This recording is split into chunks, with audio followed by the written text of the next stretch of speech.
Courage is being scared and doing it anyways, says Dr. Laura Markham. What does this mean? Courage means feeling scared and doing it anyways. Do you wanna start? Where it takes me is that we want to instill our kids' values, and courage is one of them. And while studying with Dr. Gordon Neufeld, he's a developmentalist, I learned that courage and the other values actually come from a mix, right? Courage is actually being scared, but also wanting something really bad.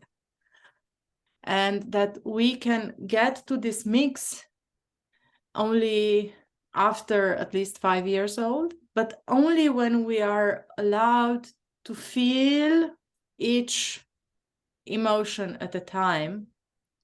And then it's a process of maturation, of growing up, that we get to feel the fear, but also the want. And then we are able to mix them. This is where it takes me. Yeah, because for example, it's very common to tell a person or a child, if you're scared, if you feel scared, then don't do it. If your body's saying you're scared, don't do it. And then that would be just one emotion, like you're talking, he's feeling just one thing. But you could also be scared and do it, because fear is your body's natural way of telling you, I'm uncomfortable, this is new. Like before an exam, for example, you need to plan a little more, you need to study a little more. It's a message, it's telling you something, right? Mm-hmm. It's not telling you not to do it, but it's telling you that you're feeling something now, and if you're scared about doing something, you can be scared and still do it. Mm-hmm. And that's where the courage comes. Mm-hmm.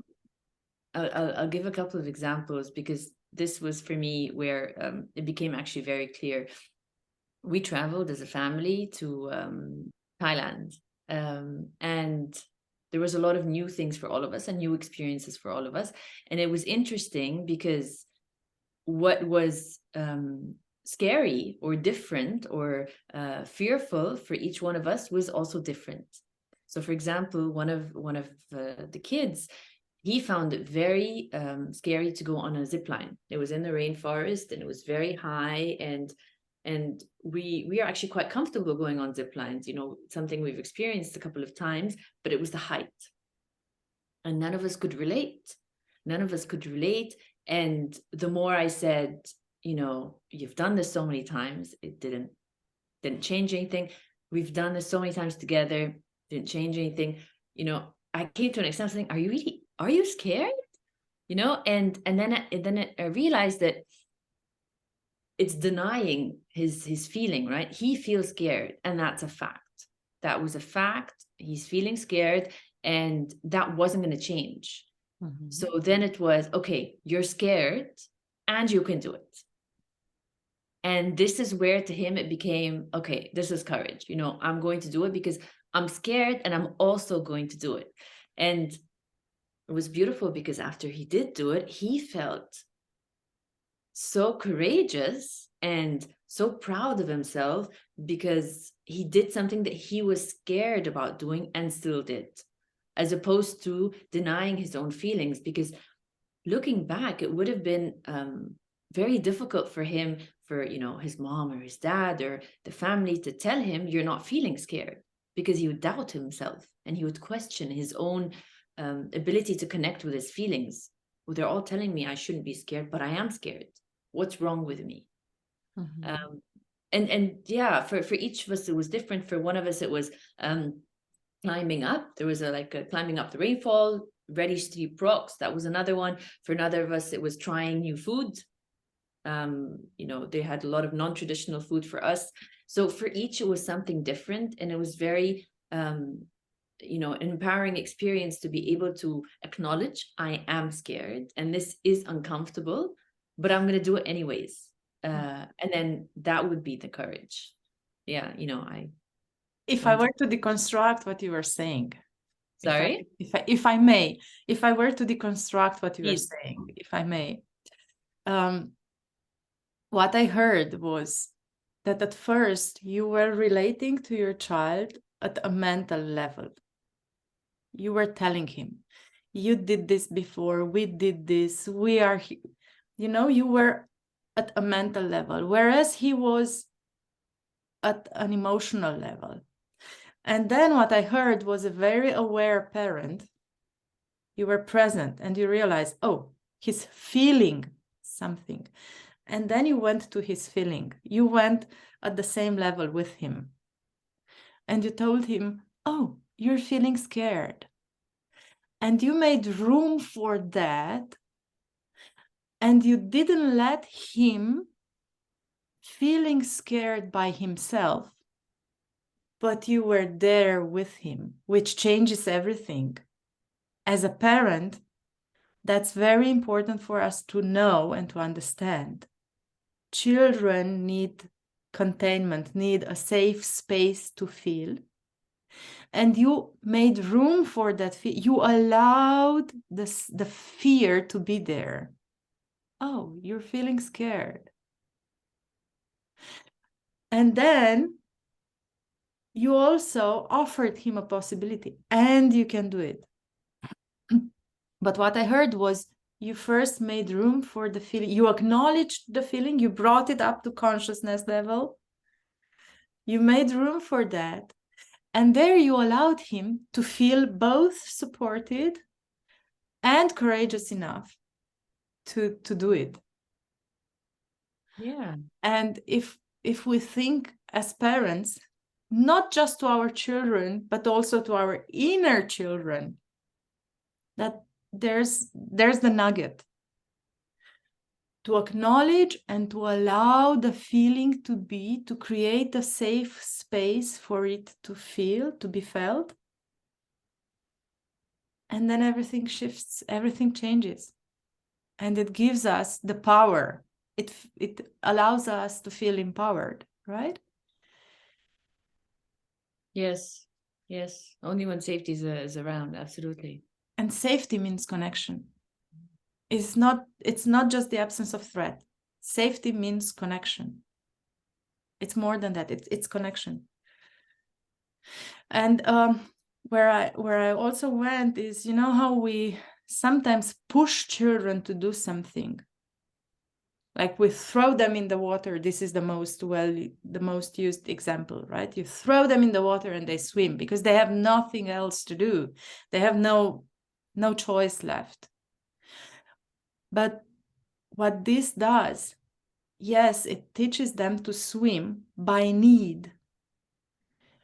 It doesn't bring their emotion in.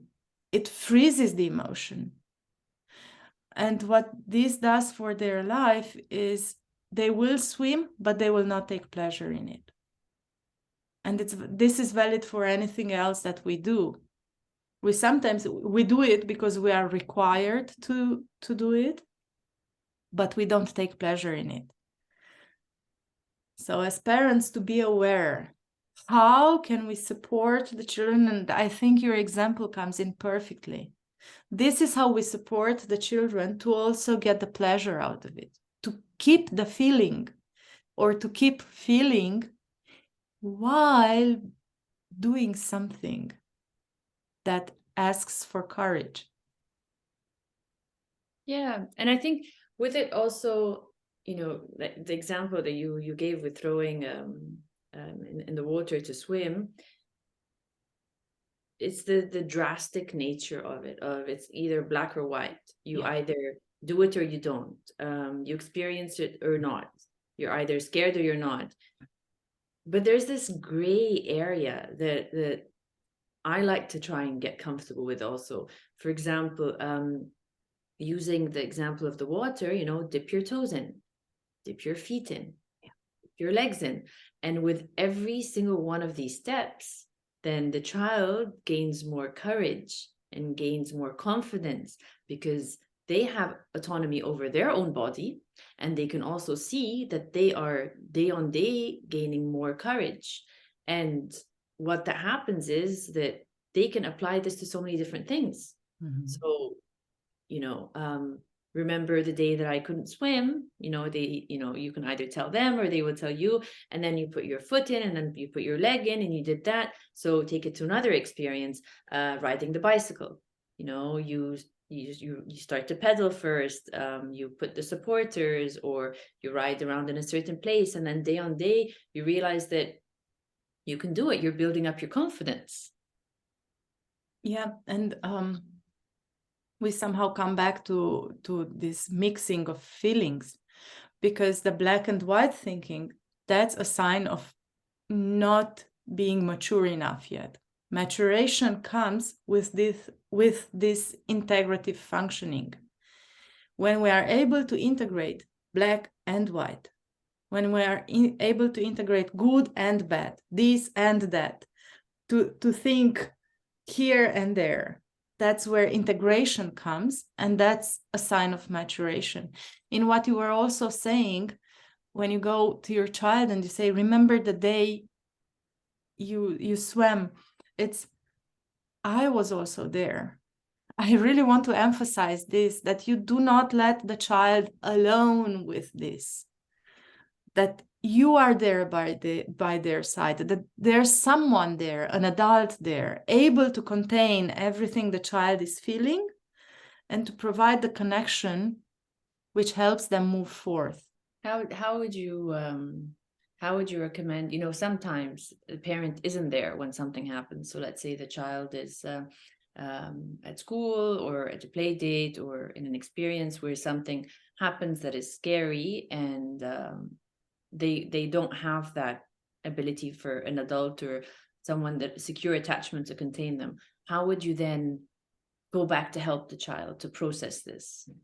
Yeah, you actually process. You are there with them in retelling, in recollecting, and you follow their lead, and you go with them and you process it as they are able to.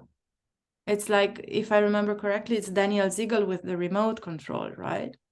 You help them fast forward, rewind, play, just as much as they are able to.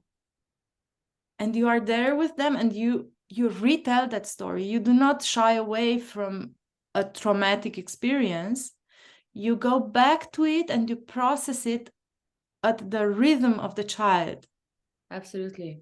In being with them and being able to have them express it, because you mentioned trauma, and like what Gabor Mate says, and he says trauma is not what happens to you, but is what happens as a result of that, or what happens inside you as a result of that. Exactly. And it's whether someone was there with you for you to be able to share it with. And it's not physically with you, but the question he always puts out is, think of anything that ever happened to you growing up. Who did you tell? Mm-hmm. Exactly. And it's having that power to be able to tell, not just the power, but the I want to say the safety to be able to tell someone, the connection to be able to tell someone, to then process it with them. Yeah. Thank you for adding that.